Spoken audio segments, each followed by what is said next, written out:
అత్యుత్తమ ప్లేస్మెంట్స్ తో ఎంఎన్సీ కంపెనీలలో ఉద్యోగమే లక్ష్యమా? ఇంజనీరింగ్ చదవాలనే మీ పిల్లల కలని కేజీ రెడ్డి కాలేజ్ తో నిజం చేసుకోండి. ఇజ్రాయెల్ వర్సెస్ ఇరాన్, ఈ రెండు దేశాల మధ్యలో యుద్ధ వాతావరణం ఇప్పుడు చూస్తుంటే ఎవరన్నా ఒక మాస్టర్ మైండ్ వెనకాలుండి ఈ యుద్ధానికి కారణమని అనుకోవాలా? జాయింట్గా ఆపరేట్ చేసి ఇస్రాయల్ మీద దాడి చేసినా కానీ ఇస్రాయల్ గెలిచారు.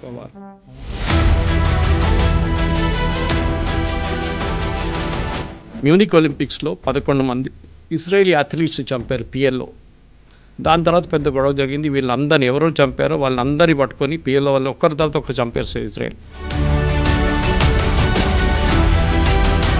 ఎంతసేపు ఇరాన్ ఇజ్రాయెల్ని ఫినిష్ చేయాలి అన్న ఆలోచన అది కేవలం మతపరంగానే చూస్తామా, లేకపోతే డామినెన్సా, లేకపోతే పవర్ కోసమా? Why is Israel being targeted now and then? ఇండియాని ఎందుకు టార్గెట్ చేస్తారండి? పాకిస్తాన్ కానీ మిగతా ఇస్లామిక్ నేషన్స్, టర్కీ చేస్తున్నారు, అజర్బైజాన్ చేస్తున్నారు. Why is India targeted? Hindu nation.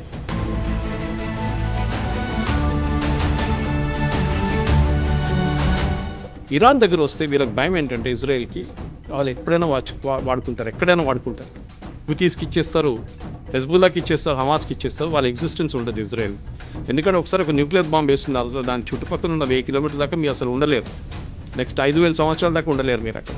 India ఇద్దరికి తెలిసిన నేషన్ అవ్వడం వల్ల suppose if India has to take a stand, ఎవరికి సపోర్ట్ చేస్తుంది? ఇంకా ఎవరికి సపోర్ట్ చేస్తే నష్టం? న్యూట్రల్ గా ఉన్నా కూడా ఒక రకంగా కత్తి మీద సావలానే ఉంది ఇండియా పరిస్థితి.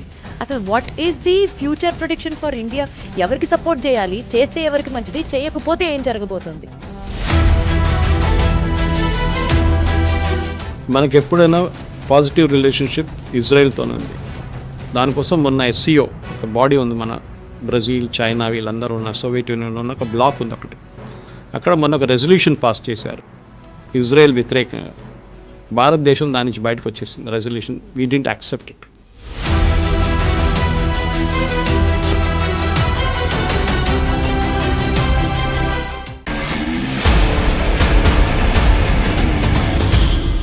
ఇదొక రియల్ స్టోరీ కాదు, ఇదొక రియల్ ఫిక్షన్ కాదు, కానీ this is the real fire which is happening in between Israel and Iran. ఏ క్షణాన ఏ మిసైల్ ఎప్పుడు పేలుతుందో తెలీదు. ఇవాల్టి మిత్రులు రేపు ఎవరికి శత్రువులుగా మారుతున్నారో, ఇవాల్టి శత్రువులు రేపు ఎవరికి మిత్రులు అవుతారో కూడా అర్థం కాని సినారియో. ఇవన్నీ పక్కన పెడితే అసలు మతం పేరుతో యుద్ధం జరుగుతోందా, పవర్ పేరుతో యుద్ధం జరుగుతోందా, రివెంజ్ కోసం యుద్ధం జరుగుతోందా, దేని ఆధిపత్యం కోసం యుద్ధం చేస్తున్నారు అన్నది కూడా అర్థం కాని నేపథ్యంలో World War IIIకి తెరలేస్తే పరిస్థితి ఏంటి అని వస్తున్న క్వశ్చన్స్కి భారతదేశం ఇజ్రాయెల్ని సపోర్ట్ చేస్తుందా, లేకపోతే ఇరాన్ని సపోర్ట్ చేస్తుందా? ఎవరికి సపోర్ట్ చెయ్యకపోయినా రిస్క్ ఎక్కువగానే ఉందా? వీటన్నిటికీ సంబంధించిన సమగ్రమైన సమాచారాన్ని తెలుసుకునే ప్రయత్నం చేద్దాం. నాతో మాట్లాడడానికి senior journalist, a man of huge wisdom, Suresh Kochattil గారు ఉన్నారు. సార్ నమస్తే. నమస్తే. సార్, ఇజ్రాయెల్ వర్సెస్ ఇరాన్, ఈ రెండు దేశాల మధ్యలో యుద్ధ వాతావరణం ఇప్పుడు చూస్తుంటే ఎవరన్నా ఒక మాస్టర్ మైండ్ వెనకాలుండి ఈ యుద్ధానికి కారణమని అనుకోవాలా, లేకపోతే సైలెంట్గా ఎవరన్నా పాములు కదుపుతున్నారా అని అనాలా? ఏం చెప్తారు? దీనికి ఒక ఫ్లాష్ బ్యాక్ ఉందమ్మా. ఫ్లాష్ బ్యాక్ వెళ్ళాల్సి వస్తుంది. ఇజ్రాయెల్ ఎప్పటి నుంచి ఒక దేశంగా ఫామ్ అయిందో 1948లో అందరికీ స్వాతంత్రం వస్తుంది. ఇజ్రాయెల్ స్టేట్గా ఫామ్ చేసుకున్నారు వాళ్ళు ఇప్పుడున్న మేజర్ పోర్షన్ ఆఫ్ వాళ్ళ ల్యాండ్ ఇజ్రాయెల్ దగ్గర ఉన్న టెల్ అవీవ్ కానీ మిగతా ప్లేసెస్ కానీ హైఫా కానీ ఇదంతా వాళ్ళు డబ్బులు పెట్టి కొనుక్కున్నారు. ఆ టైంలో 48, 46, 47లో మొత్తం డెజర్ట్ ఉండేది కంప్లీట్గా, అక్కడ ఏం లేదు. సో అక్కడున్న అరబ్స్ ఏం చేశారంటే, ఇక్కడ ఏం చేసుకుంటాం మనం, ఈ పంటలు ఏం చేసుకోలేము, ఇక్కడ అసలు నీళ్ళు లేవు, ఎందుకు పనికిరాని ప్లేస్ అని చెప్పేసి ఇజ్రాయలీస్కి, జూస్కి ఇది అమ్ముకుంటే వెళ్ళిపోయారు ల్యాండ్. అది వీళ్ళు కొనుక్కొని మొత్తం పోర్షన్ వాళ్ళ దగ్గర వచ్చినప్పుడు వాళ్ళు స్టేట్ ఆఫ్ ఇజ్రాయెల్ ఫామ్ చేసుకున్నారనమాట. స్టేట్ ఆఫ్ ఇజ్రాయెల్ ఫామ్ చేసిన తర్వాత మన అందరికి తెలుసు, జూస్కి ముస్లిం నేషన్స్కి ఎప్పుడు పడదు. ఇప్పుడున్న ఇజ్రాయెల్ చుట్టుపక్కల ఉన్న జార్డన్, సిరియా, లెబనన్, ఈజిప్ట్, ఇంకా ఇటువైపు ప్యాలెస్టైన్, వీళ్ళెవరికి ఇజ్రాయెల్తో పడదు. అందరికన్నా ముందు మనకు తెలుసు 6 Day వార్ అని ఒక వార్ జరిగింది ఇజ్రాయెల్ మీద. ఈ అందరు కలిసి దాడి చేసిన 6 Day వార్లో వీళ్ళందరూ ఒకటే జాయింట్గా ఆపరేట్ చేసి ఇజ్రాయెల్ మీద దాడి చేసినా కానీ ఇజ్రాయెల్ గెలిచారు వారు. దాంట్లో చాలా మట్టుకు ఈజిప్ట్ దగ్గర ఉన్న కొంచెం ల్యాండ్, జార్డన్ దగ్గర ఉన్న కొంచెం ల్యాండ్ మొత్తం గుంజుకున్నారు ఇజ్రాయెల్. తర్వాత మనం చూసాం Yasser Arafat PLO, Palestine Liberation Organization చీఫ్గా ఉండి టెర్రరిస్ట్ గ్రూప్ నుంచి వాళ్ళకి నార్మల్ గ్రూప్కి వచ్చారు. దాని తర్వాత ఇట్సాక్ రబీన్తో అగ్రిమెంట్ సైన్ చేసి పీస్ అగ్రిమెంట్ సైన్ చేసినప్పుడు ఒక శాంతి వాతావరణం వచ్చింది ఆ ఏరియాలో.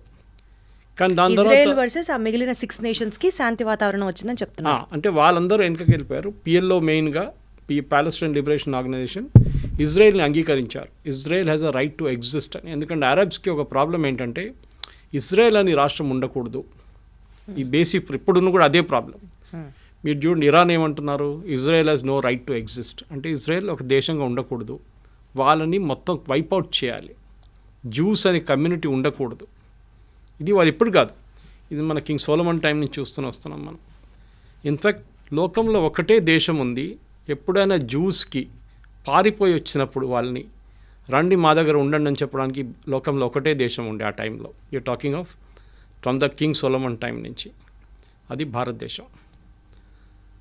నాకు ఇప్పుడు కూడా గుర్తుంది, మా ఇంటి నుంచి కేరళలో ఉన్న మా విలేజ్ నుంచి 16 కిలోమీటర్ దూరం క్రాంగనూర్ అని చెప్పి పెద్ద ఒక పోర్ట్ ఉండే ఒక టైంలో. దాని తర్వాత ఒక సునామీ వచ్చినప్పుడు మొత్తం కొట్టుకుపోయింది. అది 17th century 16th centuryలో. అప్పుడు దాన్ని కొడుంగలూరు అంటారు ఆ ప్లేస్ని. వెరీ సీకోస్ట్ దగ్గర ఉంటుంది. జ్యూస్ వచ్చి ఫస్ట్ ల్యాండ్ చేసిన ప్లేస్ అది ఇండియాలో. ఇంకోటి ముంబై వైపు కూడా ల్యాండ్ అయ్యారు, అప్పుడు బాంబే. అక్కడ కూడా అక్కడున్న రాజు రండి మాతో ఉండండి అని చెప్పి వాళ్ళకి స్థలం ఇచ్చారు. ఇక్కడ కూడా వాళ్ళకి పెద్ద ఒక స్థలం ఇచ్చారు. వాళ్ళు ఫస్ట్ సినగాగ్ అక్కడ కట్టుకున్నారు, అంటే వాడు గుడి అనుకోండి. అక్కడ నెక్స్ట్ వాళ్ళు కొచ్చిన్కి వెళ్ళారు. మీరు ఇప్పుడు కూడా కొచ్చిన్కి వెళ్తే జ్యూ టౌన్ అని పెద్ద టౌన్ ఉంది అక్కడ కొచ్చిలో, ఫోర్ట్ కొచ్చిలో. కంప్లీట్ జ్యూస్ ఉండేటోళ్ళు అక్కడ, కానీ ఇప్పుడు అందరు వెళ్ళిపోయారు. ఇప్పుడు ఒక 20 మంది ఉన్నారు అక్కడ అంతే. సో చాలా తక్కువ, కానీ అక్కడ పెద్ద ఒక సినగాగ్ ఉంది, చాలా బ్యూటిఫుల్ సినగాగ్ అది. సో జ్యూస్ అనే ఒక కమ్యూనిటీని మనం ఎట్లా అంటే వాళ్ళని ఉండనీయట్లేదు. ఈ అరబ్ నేషన్స్కి జ్యూస్ అంటే అస్సలు పడదు. అది ఇప్పుడు కూడా చూడండి, ఎవరైనా కానివ్వండి. ఇప్పుడు వీళ్ళ కాన్సెప్ట్ ఏంటంటే from the river to the sea is Palestine అని. రివర్ అంటే జార్డన్ రివర్ ఒకవైపు, సీ ఒకవైపు. ఇక్కడ ఇజ్రాయెల్ ఉన్నారు, ఇటువైపు జార్డన్, ఇటువైపు ఏమో ఇప్పుడున్న గాజా స్ట్రిప్. అంటే ఇజ్రాయెల్ ఉండకూడదు నడిమిట్లా, జార్డన్ నుంచి గాజా దాకా, అక్కడి నుంచి సీ దాకా మొత్తం వాళ్ళ దేశమే ఉండాలని చెప్తున్నారు. ఎవరు? ప్యాలెస్టీనియన్స్ వాళ్ళు. ఇది అంగీకరిస్తున్నారు అరబ్ నేషన్స్ అందరూ. ఇన్ఫ్యాక్ట్ ఈ పీస్ డీల్ సైన్ చేసిన తర్వాత కూడా మనకందరూ తెలుసు, దానికన్నా ముందు మ్యూనిక్ ఒలింపిక్స్లో 11 మంది ఇజ్రాయేలీ అథ్లీట్స్ చంపారు పిఎల్ఓ. దాని తర్వాత పెద్ద గొడవ జరిగింది. వీళ్ళందరినీ ఎవరో చంపారో వాళ్ళందరినీ పట్టుకొని పిఎల్ఓ వాళ్ళని ఒక్కరి తర్వాత ఒకరు చంపారు సార్ ఇజ్రాయెల్. అప్పుడు ఇజ్రాయెల్ తెలిసింది ఏంటంటే మాకు సర్వైవ్ చేయాలంటే మాకు ఛాన్స్ లేదు, మాకు ఆప్షన్ లేదు, we have to fight to survive. ఎవరు వారిని సింపథైజ్ చేయరు. సింపథైజ్ చేసే చాలా తక్కువ నేషన్స్ ఉన్నారు. ఇన్ఫ్యాక్ట్ ఇందిరాగాంధీ టైంలో పిఎల్ఓకి సపోర్ట్ చేశారు, మన ఇజ్రాయెల్ సపోర్ట్ చేయలేదు. ఒక టెర్రరిస్ట్ ఆర్గనైజేషన్ సపోర్ట్ చేశారు. ఇప్పుడు కూడా మన హమాస్ని ఒక టెర్రరిస్ట్ ఆర్గనైజేషన్గా డిక్లేర్ చేయలేదు, ఈవెన్ మోదీ గవర్నమెంట్ వచ్చిన తర్వాత కూడా. కానీ దానికన్నా ముందు ఇంకా దారుణ పరిస్థితి ఉండే. పిఎల్ఓ లాంటి టెర్రరిస్ట్ ఆర్గనైజేషన్ని భారతదేశం సపోర్ట్ చేస్తుండే. ఓకే, సరే ఆ హిస్టరీ అయిపోయింది. యాసిర్ అరాఫాత్ని ఇజ్రాయెల్ వాళ్ళు చంపేశారు, అది అందరికి తెలుసు. ఫుడ్ పాయిజనింగ్ చేసి ఆయన అవుట్ చేసేసారు కంప్లీట్గా. దాని తర్వాత వాళ్ళు next in command take over చేసుకున్నారు, కానీ వాళ్ళని అందరినీ హమాస్ తెరిమి కొట్టి బయటకు చేసేస్తారు. Okay, Hamas is a terrorist organization. Hamas main sponsor Iran. ఇప్పుడు మనం హిస్టరీకి వస్తున్నాం, ప్రజెంట్ డే హిస్టరీ, పాత హిస్టరీ నుంచి ప్రజెంట్ డే హిస్టరీకి వస్తున్నాం. అటువైపు లెబనన్ ఆ కంట్రీలో క్రిస్టియన్ కంట్రీ ఉండేది. ఒక 10-20 సంవత్సరాల ముందు క్రిస్టియన్ కంట్రీ, అది ఇప్పుడు టోటల్ ఇస్లామిక్ అయిపోయింది. అక్కడ ఉన్న క్రిస్టియన్స్ 16% ఎంత ఉన్నారు, వాళ్ళు కూడా అక్కడి నుంచి పారిపోతున్నారు. ఎవరు లేరు ఇప్పుడు అక్కడ, ఎక్కువ ఉన్నారు 6-10% ఉన్నారు అంతే. అక్కడ హెజ్బుల్లా అని చెప్పి ఇంకొక టెర్రరిస్ట్ ఫోర్స్ని ఇరాన్ సపోర్ట్ చేస్తున్నారు. అంటే ఏం చేస్తారు, వీళ్ళకి డబ్బులు ఇస్తారు, వీళ్ళకి ఆయుధాలు ఇస్తారు, వీళ్ళకి కావాల్సిన టెక్నాలజీ ఇస్తారు, వీళ్ళకి కావాల్సిన మారల్ సపోర్ట్ ఇస్తారు, అన్నీ చెప్పిస్తారు ఇరాన్. సో మనకి హమాస్ అయిపోయింది, ఇటువైపు హెజ్బుల్లా అయిపోయింది. హమాస్ అని టెర్రరిస్ట్ ఆర్గనైజేషన్ అక్కడ ప్యాలెస్టీన్ అథారిటీ అని ఉండే, అంటే నడిపించడానికి, అంటే మన వెస్ట్ బ్యాంక్ కానివ్వండి గాజాని అడ్మినిస్టర్ చేయాల్సింది. అక్కడున్న గవర్నమెంట్ పేరు ప్యాలెస్టీనియన్ అథారిటీ, అది పిఎల్ఓ నుంచి వచ్చింది, యాసిర్ అరాఫాత్ టైం నుంచి వచ్చింది అనమాట. కానీ హమాస్ వాళ్ళని ఉండనియట్లేదు అక్కడ అసలు. మీరు అసలు మీరేం చేయకూడదు ఇక్కడ, మీరు పక్కన జరిగిపోండి అని చెప్పి గాజా నుంచి తరిమి కొట్టేశారు బయటికి. వాళ్ళు ఉన్నది ఇప్పుడు వెస్ట్ బ్యాంక్లో ఉన్నారంతే ఇటువైపు. సో గాజాలో ఉన్న టెర్రరిస్ట్ గ్రూప్. మూడోది హూతీస్. యమన్లో మీకు తెలుసు, యమన్లో పెద్ద ఒక సివిల్ వార్ జరిగిన తర్వాత హాఫ్ యమన్ టెర్రరిస్ట్ గ్రూప్ దగ్గర ఉంది, ఇంకొక హాఫ్ గవర్నమెంట్ దగ్గర ఉంది, వాళ్ళ గవర్నమెంట్. ఈ terrorist group financed again Iran, మొత్తం డబ్బులు ఇచ్చి ఆయుధాలు ఇచ్చి. హూతీస్ అంటారు వాళ్ళు. సో 3 Hలు: హూతీ, హెజ్బుల్లా, హమాస్. వీళ్ళు ముగ్గురు కలిసి ఇజ్రాయెల్ మీద ఎప్పుడు దాడి చేస్తూనే ఉంటారు. సూసైడ్ బాంబ్ అటాక్ ఉండొచ్చు. మనం మర్చిపోకూడదు, చాలామంది అరబ్స్ ఇజ్రాయెల్లో ఉంటారు, పనిచేస్తారు ఇజ్రాయెల్లో, కానీ అప్పుడు కూడా ఇజ్రాయెల్ వాళ్ళని ఉండనిస్తున్నారు, ప్రాబ్లం లేదు. కానీ అప్పుడప్పుడు ఏం చేస్తారంటే ఈ గాజా వైపు నుంచి వచ్చిన వాళ్ళు ఎవరైనా, లేకుంటే ఈ గ్రూప్ నుంచి ఎవరైనా సూసైడ్ బాంబ్ చేస్తారు. బస్ స్టాండ్ దగ్గరనో లేకుంటే సోల్జర్స్ వెళ్తున్న అక్కడ చెక్ పోస్ట్ కాడ వెళ్ళి సూసైడ్ బాంబింగ్ చేస్తారు. అది ఇజ్రాయెల్ తర్వాత స్ట్రాటజీ యూజ్ చేసి దాన్ని అడ్డుకున్నారు. ఇదంతా మొదలైంది ఎక్కడంటే October 7th. మనకు అందరికీ తెలుసు, 2 సంవత్సరాల ముందు October 7th ఇజ్రాయెల్ మీద గాజా నుంచి పెద్ద ఒక దాడి జరిగింది. మేజర్ ఇంటెలిజెన్స్ ఫెయిలియర్ అది, దాంట్లో డౌట్ లేదు. 1000 మంది కనుక చనిపోయారు, 1200 మందిని కిడ్నాప్ చేసి తీసుకెళ్లారు, మన అందరికీ తెలుసు అది. దాంట్లో ఇప్పుడు కూడా 48 మంది వాళ్ళ దగ్గర ఉన్నారు, పాలస్టీనియన్ టెర్రరిస్ట్ దగ్గర ఉన్నారు, హమాస్ దగ్గర. హమాస్ ఏం చేశారంటే అక్కడున్న హెల్త్ మినిస్ట్రీ వాళ్ళ దగ్గర ఉంది, అక్కడున్న హాస్పిటల్ కానివ్వండి, స్కూల్ కానివ్వండి, దాని కింద ఇరాన్ నుంచి వచ్చిన డబ్బులు పెట్టి ఒక 10 సంవత్సరాల నుంచి టనల్స్ కట్టుకున్నారు, అండర్గ్రౌండ్ టనల్స్. ఈ అండర్గ్రౌండ్ టనల్స్లో దాచుకుంటారు, ఎందుకంటే వీళ్ళు పైన ఎక్కడ ఉంటే ఇజ్రాయెల్ వచ్చి బాంబు చేసేస్తారు. సో టనల్స్లో ఉంటారని వాళ్ళ స్ట్రాటజీ అది. కానీ ఇజ్రాయెల్ ఇంటెలిజెన్స్ నేను చెప్పినట్లు మొస్సాడ్ వాళ్ళ చాలా ఎఫెక్టివ్. వాళ్ళకి పిన్ పాయింట్ అక్యురసీతో చెప్తారు ఈ బిల్డింగ్లో ఉన్నారు అని క్లియర్గా చెప్పినప్పుడు కొడతారు. అది ఇస్మాయిల్ హనియా ఇరాన్లో కొట్టినట్లు కానివ్వండి, నస్రుల్లాని మన లెబనాన్లో కొట్టినా కానీ, వీళ్ళందరినీ ఎక్కడున్నా కానీ ఇక్కడున్న హమాస్ వాళ్ళ టెర్రరిస్ట్ గ్రూప్ లీడర్స్ కూడా టార్గెట్ స్పెసిఫిక్ కొడతారన్నమాట. సో ఏం చేస్తారంటే ఇప్పుడు హమాస్ని కంప్లీట్గా ఫినిష్ చేసేసారు, కానీ ఇప్పుడు కూడా గాజాలో నడుస్తుంది. డైలీ 2-3 ఇజ్రాయలీ సోల్జర్స్ చనిపోతున్నారు, కానీ ఆల్మోస్ట్ వైప్అవుట్ చేసేసారు గాజా నుంచి. అటువైపు వైప్అవుట్ ఉంది, కానీ ఇంకా ఉన్నారు వాళ్ళు హైలీ ట్రైన్డ్ వాళ్ళు. అంటే హైలీ ట్రైన్డ్ అంటే మోటివేటెడ్. అదే టైంలో లెబనాన్ వైపు మొత్తం ఫినిష్ చేసేసారు అక్కడ కూడా. నస్రుల్లాని చంపిన తర్వాత నెక్స్ట్ లెవెల్ లీడర్షిప్ వచ్చిన తర్వాత వాళ్ళని కూడా చంపేశారు. సో నెక్స్ట్ వచ్చి హూతీస్ని యుఎస్ చూసుకుంటున్నారు. బాంబింగ్ వేసినప్పుడు అక్కడ వాళ్ళు మిసైల్ వీళ్ళందరికీ ఆయుధాలు ఇచ్చేది ఇరాన్. ఇన్ని సంవత్సరాల నుంచి ఎవరిది వీళ్ళని పట్టించుకోలేదు. యుఎస్ కానివ్వండి, యూకే కానివ్వండి, ఇరాన్ కానివ్వండి, ఇరాన్ మిసైల్స్ ఇస్తున్నా కానీ ఏం చెప్పకుండా వీళ్ళందరూ హెల్ప్ చేసుకున్నారు. కానీ ఒక స్టేట్కి ఇప్పుడు వచ్చేట్లు వచ్చిందంటే October 7th జరిగిన దాడి తర్వాత ఇజ్రాయెల్కి తెలిసిపోయింది ఈ గేమ్ ఇంకా మనం ఇట్లా ఆడుకుంటూ పోతే కాదు, కంప్లీట్గా వైప్అవుట్ చేయాలని చెప్పి టైం తీసుకొని వాళ్ళ లీడర్షిప్ని కంప్లీట్ వైప్అవుట్ చేసేసారు. హమాస్ ఫినిష్ చేసేసారు, మనందరూ సిన్వార్ బ్రదర్స్ని ఇద్దరిని చంపేశారు.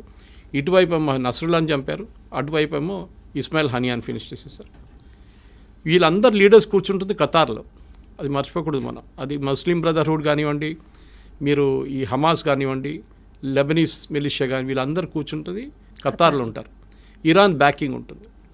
ఇరాన్కి సౌదీ అరేబియాకి పడదు, ఇరాన్కి బహ్రెయిన్కి పడదు, ఇరాన్కి యమన్కి పడదు, యమన్కి ఇరాన్కి ఒమాన్కి పడదు. ఇలా Iran is a Shia nation.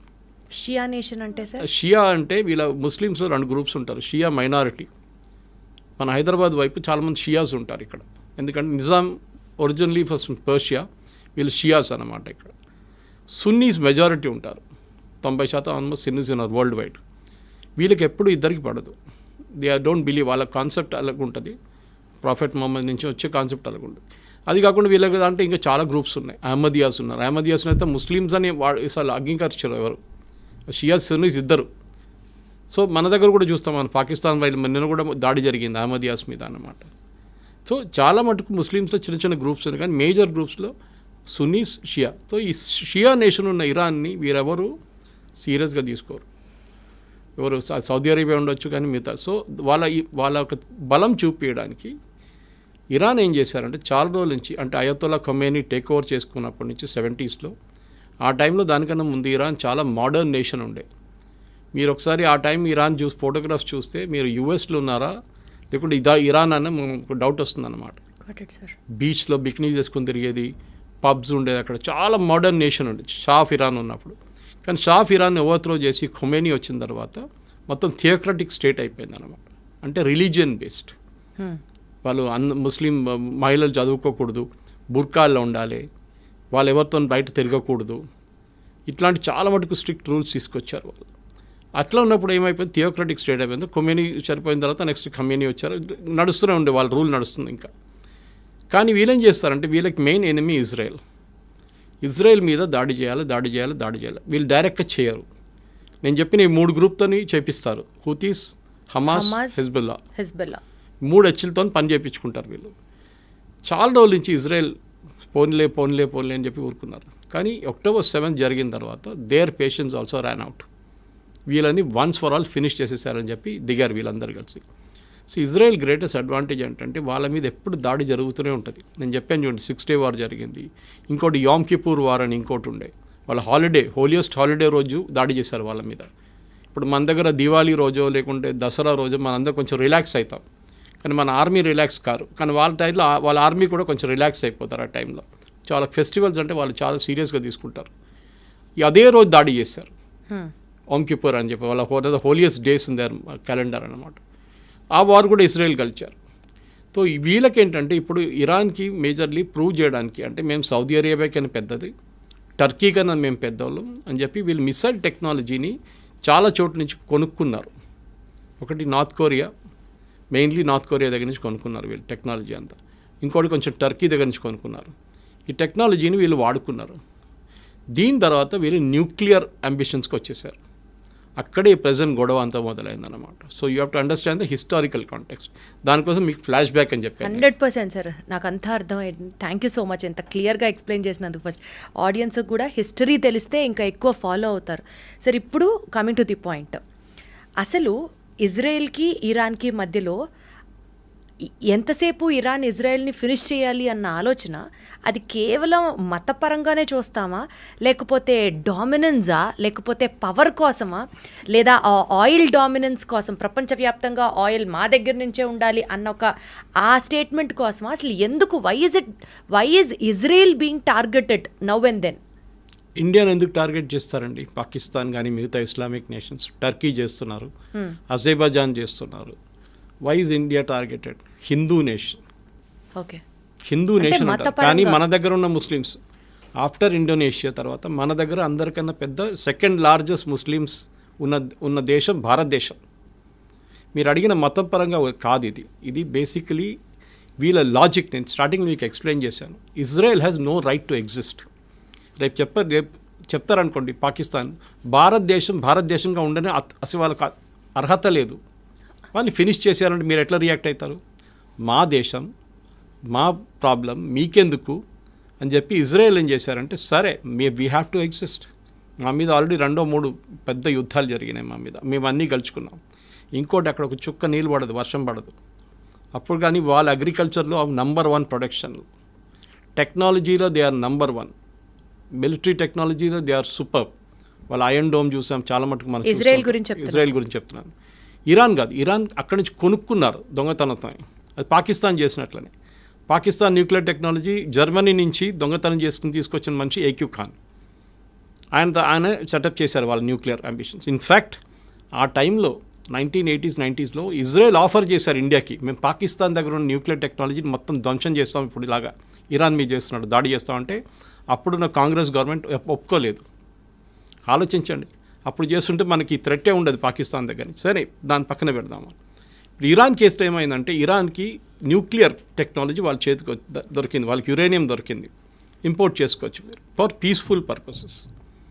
కానీ పీస్ఫుల్ అని ఇరాన్ ఎప్పుడు ఉండరు, మన అందరికి తెలుసు. వాళ్ళకి అంబిషన్ ఏంటంటే, ఒకటి మాకు వరల్డ్లో మేమే నంబర్ 1 లీడర్. అంటే ఒకవైపు టర్కీ ఏమంటున్నారంటే మేమే ఒరిజినల్ ఖలీఫా, అక్కడి నుంచి మా లైనేజ్ డైరెక్ట్ ప్రాఫెట్ మొహమ్మద్ నుంచి మాకే, మేము ఖలీఫేట్ మేమే.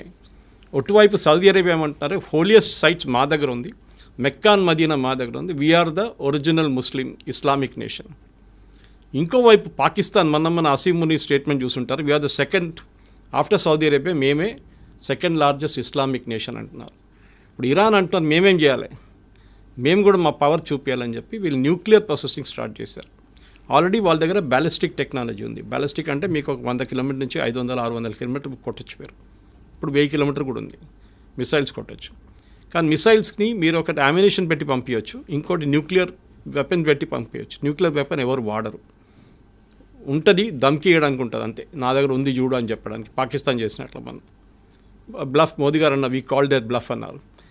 ఇరాన్ ఏం చేశారంటే న్యూక్లియర్ ప్రాసెసింగ్ మొదలుపెట్టి వాళ్ళ పవర్ ప్లాంట్ ఉంది, వాళ్ళకి ఒక న్యూక్లియర్ పవర్ ప్లాంట్ అక్కడ వాడుకుంటారు. ఇప్పుడు మన హైదరాబాద్లో చర్లపల్లిలో న్యూక్లియర్ ఫ్యూయల్ కాంప్లెక్స్ ఉంది.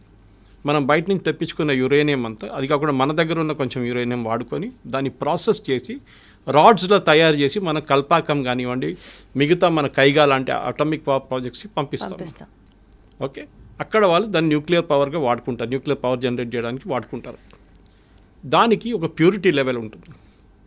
ఓకే, అంటే మీరు వెపన్ గ్రేడ్కి వెళ్ళాలంటే న్యూక్లియర్ సివిలియన్ యూస్కి మీకు 20-40% ప్యూరిటీ ఉంటే చాలు. 40 కూడా చాలా ఎక్కువ. కానీ మీరు 60% దాకా ప్యూరిటీ, మీరు అంటే ఈ సెంట్రిఫ్యూజ్ అంటారు దాన్ని. మీరు కాలేజ్లో మనం ఫిజిక్స్ కెమిస్ట్రీ ఎక్స్పెరిమెంట్ చేస్తున్నప్పుడు ట్యూబ్స్ పెట్టి ట్యూబ్స్లో లిక్విడ్ సెంట్రిఫ్యూజ్ చేస్తారు, దాన్ని ఫాస్ట్గా తిప్పుతాం.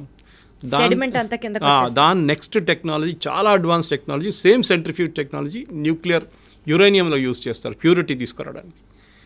వీళ్ళు కూడా ఏం చేశారంటే ఇరాన్ ఈ కొంచెం రిలాక్స్గా ఉన్న టైంలో యూఎస్ కానీ వీళ్ళని కానీ బయట నుంచి ఏదో ఇంకో పేరు చెప్పి ఆ సెంట్రిఫ్యూజ్ తెప్పించుకున్నారు. సో వీళ్ళు ప్యూరిటీ ఎక్కువ చేస్తాడం మొదలు పెడితే యూఎస్ వాళ్ళు ప్రెషర్ పెట్టిన తర్వాత మేము బాంబ్ చేస్తాం మీ మీద అని చెప్పిన తర్వాత వాళ్ళు ఏం చేశారు, international atomic energy agency IAEA, వీళ్ళు వరల్డ్ వైడ్ ఒక వాచ్ డాగ్ అంటాం మనం. అంటే ఎక్కడెక్కడ న్యూక్లియర్ టెక్నాలజీ ఉందో వీళ్ళు అక్కడ ఇన్స్పెక్షన్ చేస్తారు. It's UN body, independent UN body అన్నమాట. సో IAEA ఏం చేస్తారంటే వాళ్ళు వచ్చి ఇరాన్ మీద మేము మొత్తం నిఘా పెట్టబోతున్నాం. సో వాళ్ళు ఏం చేస్తారంటే ఇన్స్పెక్షన్స్ ఉంటుంది వాళ్ళకి, సర్ప్రైజ్ ఇన్స్పెక్షన్స్. మీరు ఎందుకు వాడుతున్నారు, మీరు ఎక్కడి దాకా వచ్చారు, లేదు చూడండి మేము సివిలియన్కే వాడుకుంటున్నాం, ఆ రికార్డ్ చూసుకోండి అని చెప్పి అంతా చూపిస్తారు. అది కాకుండా వాళ్ళు CCTV కెమెరా పెడతారు, చాలా హై రెజల్యూషన్, కంటిన్యూస్ మానిటరింగ్ ఉంటుంది ఇరాన్ మీద అన్నమాట. మన మీద కూడా ఉంటుంది, ఒక్కొక్కసారి మనం కూడా డిస్క్లోజ్ చేయాల్సి వస్తుంది. సో అది కాకుండా ఇరాన్ ఏం చేశారంటే ఈ ప్యూరిటీ ఎక్కువ పెంచడం మొదలుపెట్టారు. 50 దాకా వచ్చారు, 50 నుంచి 55కి వచ్చారు. మొన్న 55కి వచ్చినప్పుడు సడన్గా ఇజ్రాయెల్ ప్యానిక్ అయ్యారు. ఎందుకంటే ఒకసారి 60% క్రాస్ చేస్తే వీళ్ళు న్యూక్లియర్ వెపన్స్ తయారు చేయొచ్చు. యురేనియం ప్యూరిటీ 60% కన్నా ఎక్కువ అయితే you can make nuclear weapons. అప్పుడు దాకా మీ సివిలియన్ యూస్కి వాడుకుంటారు. ఆ టైంలో అమెరికా నెగోసియేషన్స్ మొదలుపెట్టారు. మీకు గుర్తుంటుంది, ప్రెసిడెంట్ ట్రంప్ ఇరాన్తో మాట్లాడడం, ఫస్ట్ రౌండ్, సెకండ్ రౌండ్ బహ్రెయిన్లో జరిగింది, ఒమాన్లో జరిగింది టాక్. కానీ ఇక్కడికి వెళ్ళట్లేదు. ఎందుకు ఇరాన్ ఫైనల్ ఏమేంటంటే మాకు బాంబు కావాలి. కానీ వాళ్ళు ఏమంటారు, మేము చేయట్లేదు, చూడండి మేము మంచి అబ్బాయిలు, మేము ఏం చేయట్లేదు. కానీ IAEA ఏం చెప్పారంటే వీళ్ళు చీట్ చేస్తున్నారు, వీళ్ళు కెమెరాలు ఆఫ్ చేసేస్తున్నారు, కెమెరా మీద బట్టలు వేసేస్తున్నారు, ఏదేదో పని చేస్తున్నారు, సెంట్రిఫ్యూజ్ తెప్పించుకుంటున్నారు బయట నుంచి, ప్యూరిటీ ఎక్కువ చేస్తున్నారు. సో లాస్ట్కి వచ్చినప్పుడు ఒక 2 వారాల ముందు ఫైనల్లీ ఇజ్రాయెల్ డిసైడ్ చేసుకున్నారు, ఇంకా ఒక నెల ఆగితే 2 నెలలు ఆగితే వాళ్ళు వెపన్స్ గ్రేడ్ యురేనియం తయారు చేసుకుంటారు. దాని తర్వాత వాళ్ళని ఆపలేము, పాకిస్తాన్ లాగా అయిపోతారు. మా దగ్గర ఒక 100, పాకిస్తాన్ దగ్గర 80 వెపన్స్ ఉన్నాయి, న్యూక్లియర్ గ్రేడ్ వెపన్స్ రెడీగా ఉన్నాయి వాళ్ళ దగ్గర. మన దగ్గర 150 ఉంది, చైనా దగ్గర 500 ఉంది, US అయితే బియాండ్ థౌజండ్స్లో ఉన్నాయి వాళ్ళ దగ్గర. సో ఇప్పుడు ఏమైందంటే లోకంలో 5-6 నేషన్స్ ఉన్నారు వెపన్స్ ఉన్న నేషన్స్. ఇరాన్ దగ్గర వస్తే వీళ్ళకి భయం ఏంటంటే ఇజ్రాయెల్కి వాళ్ళు ఎప్పుడైనా వాడుకుంటారు, ఎక్కడైనా వాడుకుంటారు. హుతీస్కి ఇచ్చేస్తారు, హెజ్బుల్లాకి ఇచ్చేస్తారు, హమాస్కి ఇచ్చేస్తారు, వాళ్ళ ఎగ్జిస్టెన్స్ ఉంటుంది ఇజ్రాయెల్. ఎందుకంటే ఒకసారి ఒక న్యూక్లియర్ బాంబ్ వేసిన తర్వాత దాని చుట్టుపక్కల ఉన్న 1000 కిలోమీటర్ దాకా మీరు అసలు ఉండలేరు. నెక్స్ట్ 5000 సంవత్సరాల దాకా ఉండలేరు మీరు అక్కడ. అది కంప్లీట్ అంత రేడియేషన్ ఉంటుంది అన్నమాట. మనం చూసాం హిరోషిమా నాగసాకిలో ఏం జరిగింది అనేది. సో న్యూక్లియర్ డెటనేషన్ అంటే చాలా సీరియస్ ఇష్యూ. దానికోసం మనం ఇప్పుడు డెటనేషన్ చేస్తున్నప్పుడు, మనం టెస్ట్ చేస్తున్నప్పుడు ఏదో ఒక డెజర్ట్లో వెళ్ళి చేసుకుంటాం మనం టెస్ట్. పోఖ్రాన్లో ఎందుకు టెస్ట్ చేస్తామంటే పోఖ్రాన్ డెజర్ట్ నడిమిట్లో ఉంది, మన థార్ డెజర్ట్ నడిమిట్లో రాజస్థాన్లో. అది కూడా లోపలికి తవ్వి 20 కిలోమీటర్ లోపలికి వెళ్ళి, లేకుంటే 15 కిలోమీటర్ లోపలికి వెళ్ళి అక్కడ మనం వెపన్ పెట్టి టెస్ట్ చేస్తాం దాన్ని. సో రేడియేషన్ పైకి రాకుండా, చిన్న ఎర్త్క్వేక్ లాగా ఉంటుంది, భూకంపంగా వస్తుంది ఆ టైంలో, 3-4 రిక్టర్ స్కేల్ మీద వస్తుంది అనమాట. సో ఈ దాంట్లో ఇజ్రాయెల్ ఏం డిసైడ్ చేశారంటే 2 వారాల ముందు వీళ్ళని ఇట్లా ఇవ్వకూడదు, వీళ్ళు తయారు చేసుకుంటే వీళ్ళది ఫస్ట్ వీళ్ళ న్యూక్లియర్ అసెట్స్ మీద కొట్టాలి. సో వీళ్ళు 3-4 సైట్స్ ఉన్నాయి వీళ్ళ దగ్గర. సో ఈ న్యూక్లియర్ అసెట్స్ సివిలియన్ యూస్ ఒకటే, మీరు కల్పాకం లాంటి రియాక్టర్ కానివ్వండి, కైగా లాంటి రియాక్టర్ అంతా మనకు కనిపిస్తుంది బయట న్యూక్లియర్ ప్లాంట్ అంటే. కానీ న్యూక్లియర్ వెపన్స్ ఎప్పుడు స్టోర్ చేసేది మౌంటైన్స్ లోపల స్టోర్ చేస్తారు. మన పాకిస్తాన్ చూసాం, కిరాణా హిల్స్లో కొట్టాం మనం వాళ్ళ మీద. కొట్టలేదని మనం అంటున్నాం, కానీ జరిగింది. We didn't hit the weapons directly, కానీ దాన్ని కైరానా హిల్స్ ఫేస్ అంటే మౌంటైన్ లోపల ఎంటర్ అయ్యే గేట్ ఉంది చూడండి, అక్కడ కొట్టాం. ఇప్పుడు దాని లోపల ఎంటర్ చేయలేకపోతున్నారు పాకిస్తాన్. అక్కడ ఏం జరిగిందో వాళ్ళకి తెలియదు. ఇజ్రాయెల్ కూడా అదే స్ట్రాటజీ యూజ్ చేశారు. ఇన్ఫ్యాక్ట్ చాలా మటుకు డిఫెన్స్ ఎక్స్పర్ట్స్ ఏమంటున్నారంటే భారతదేశం చేసిన అదే స్ట్రాటజీ పాకిస్తాన్ వ్యతిరేకంగా ఇజ్రాయెల్ చేశారు. ఒకటి ఫస్ట్ వాళ్ళు ఏం చేశారంటే వాళ్ళ ఎయిర్ డిఫెన్స్ కొట్టి పడేశారు మొత్తం. మనం కూడా అదే చేస్తాం. Exactly sir. Chinese air defence system ఉండే మొత్తం ధ్వంసం చేసిన తర్వాత మనకు ఫ్రీ రైడ్ అయిపోయింది. మనకి వాళ్ళ ఎయిర్క్రాఫ్ట్ టేక్ ఆఫ్ చేయలేకపోయినారు, మన రన్వేని కొట్టాం. సో దేవర్ స్టక్. మన వాళ్ళకి ఫ్రీ టైం దొరికింది, మిసైల్స్ కూడా ఎట్లా కావాలంటే అట్లా కొట్టారు మన వాళ్ళు.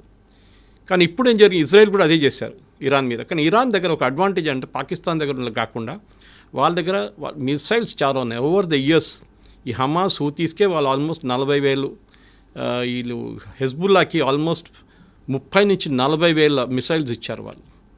దాంట్లో చిన్న మిసైల్స్ ఉంటాయి, పెద్దది ఉంటాయి, బ్యాలిస్టిక్ ఉంటాయి, అన్నీ ఉంటుంది. అది కాకుండా ఇరాన్ దగ్గర కూడా 1,200 మిసైల్స్ ఉన్నాయి వేరియస్ కెపాసిటీస్లో. ఒకటి కొన్ని 100 కిలోమీటర్ డిస్టెన్స్ ఉంటే ఒకటి 500 కిలోమీటర్ డిస్టెన్స్ కొడుతుంది అనమాట. కొన్ని అట్మాస్ఫియర్కి వెళ్ళి మళ్ళీ రీఎంటర్ అవుతుంది. దాన్ని ట్రాక్ చేయడం చాలా డిఫికల్ట్. మన దగ్గర బ్రహ్మోస్ ఉంది చూడండి అట్లాంటిది. సో వాళ్ళు ఇంకో పేర్లు ఉన్నాయి దానికని. మనం బ్రహ్మోస్ అని వాడుకుంటాం. మన దగ్గర అగ్ని ఉంది. మిగతా మన దగ్గర చాలా మటుకు రేంజ్ మిసైల్స్ ఉన్నాయి అనమాట. నాగ్ ఉంది, అందరూ యాంటీ ట్యాంక్ మిసైల్స్. ఇరాన్ ఏం చేస్తారంటే ఇప్పుడు ఈ జరిగిన దాడిలో ఫస్ట్ వాళ్ళ మీద దాడి జరిగినప్పుడు ఇజ్రాయెల్ ఏం చేశారంటే వాళ్ళ మేజర్ కమాండర్స్, ఆర్మీ చీఫ్ కానివ్వండి, వాళ్ళ ఎయిర్ ఫోర్స్ చీఫ్ కానివ్వండి, వాళ్ళ మేజర్ ఆర్మీ కమాండర్స్ని 10 మందిని చంపేశారు. సూపర్ ఇంటెలిజెన్స్ అంటే వీళ్ళు ఎక్కడ కూర్చుంటారో ఎవరికి తెలియదు, వాళ్ళకే తెలియదు, వాళ్ళ తోడున్న వాళ్ళకి తెలియకుండా ఇస్రాయెల్లో ఉన్న మొసాడ్ వాళ్ళు ఇరాన్లో వచ్చి అక్కడ ఉండి చేపించారు ఇది.